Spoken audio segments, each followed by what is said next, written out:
Picture this. Every morning for an entire week, you're waking up, you're wiping the sleep out of the corner of your eyes, you're walking out onto a balcony with your coffee in your hand made just the way you like it. You're looking out and you see waves cascading and palm trees blowing because you're staying on the beach in the Gulf. Or you have the cool breeze of the Rocky Mountains blowing across the back of your neck. Or you're listening to the red, yellow, and brown leaves rustling in the mountains of the Smokies. Today, I want to leave you guys eager to go and plan your next vacation and leaving knowing that you can confidently do it. I was born on a plane. I was born traveling. My parents took me on business trips, and all my life I've flown to Colorado, Arizona, DC, places like that. So I am well versed in what it takes to plan a trip and how to get there. I've even planned my own trips. One trip back to Colorado and another trip to Disney World. So, planning a trip is very involved, but it doesn't have to be stressful. I'm going to walk you through how to book your flights, how to pack your bags and go through security at the airport, how to make your reservations for your lodging, hotel, whatever it be, and also the fun stuff, your excursions once you finally get there. So, now that we've convinced ourselves that we need and desperately want this next vacation, let's talk about how to make these plane reservations. I personally, on my phone, like to use the various different plane apps. They have Southwest, Delta, United, and several others that you can just go on there and scroll and scroll and scroll. The only thing that I advise is that you have the dates that you plan on going. And also, you need to know these dates probably 6 months in advance, because that's how you're going to get your cheapest airline tickets. And you just watch them and you compare them between the airlines, and then you pick your price. Now, you're at the airport, you made your flight reservations, today is the day. But you have to pack your bags, and that can be some of the most stressful things to do.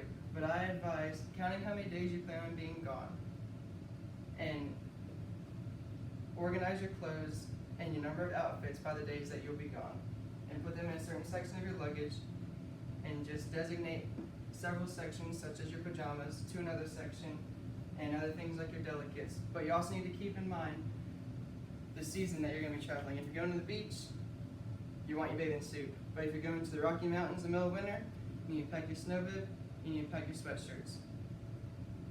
So,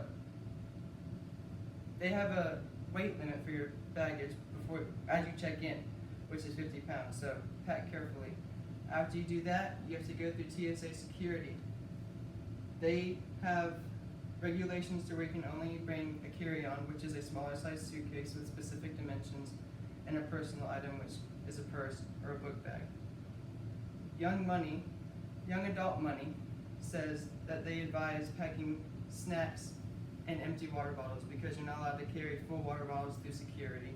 So once you get through security, you can fill up your refillable water bottle as soon as you get out of there, and then you're set for the rest of your trip.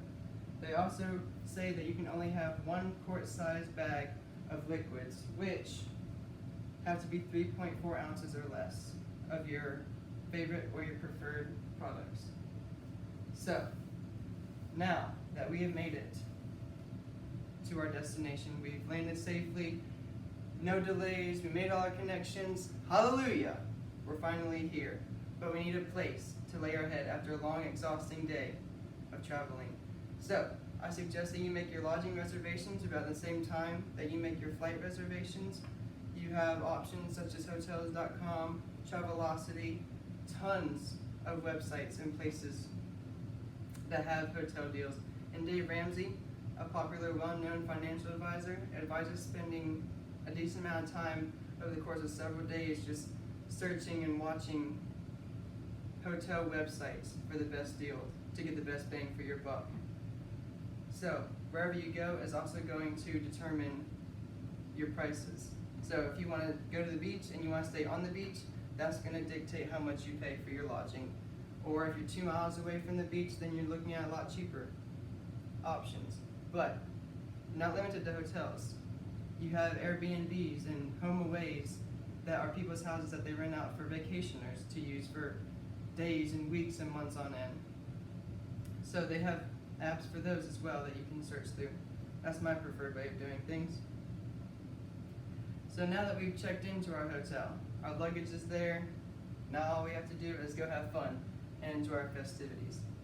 So, these outings and excursions, we need to think about and research in advance so that we know what we want to do once we get there. We don't want to spend hours on end conversing with our family members, trying to decide who wants to do what in the short amount of time that we have here. So, again, Young Adult Money, the article online, advises that you go out and buy a physical guidebook so you can flip through with your family and decide your options. So if you're going to the beach, you know what you're going to do. You're going to the beach almost every day. Or if you're flying to Orlando and you're going to Disney, then you need to look up amusement park prices and things like that. And we're having fun, nobody wants to stop, but we have to, because we still have stomachs. We have to feed ourselves. So we need to think about the types of restaurants that we want to go to, because eating out in touristy areas is not cheap. You're going to be lucky to find anything less than $10. So you need to budget for that, kind of think about what kind of restaurants you guys are going to want to eat at. However, depending on where you're staying, such as if you stay at a rental home, you have the option to go to the grocery store and do your grocery shopping for an entire week so that you can use that kitchen, that full-size kitchen, to make all your meals. This is really convenient if you're going to the beach. So, now that we know how to plan out our trip and it's already planned out and everything's in order, we just have to pack our bags and we have to go. Tomorrow holds for fun, relaxation, and the perfect escape from the real world and from reality. All we have to do left is enjoy it all. So, I talked to you guys about how to make your plane reservations, how to pack your bag, how to make your lodging accommodations, and also how to organize your excursions and your food.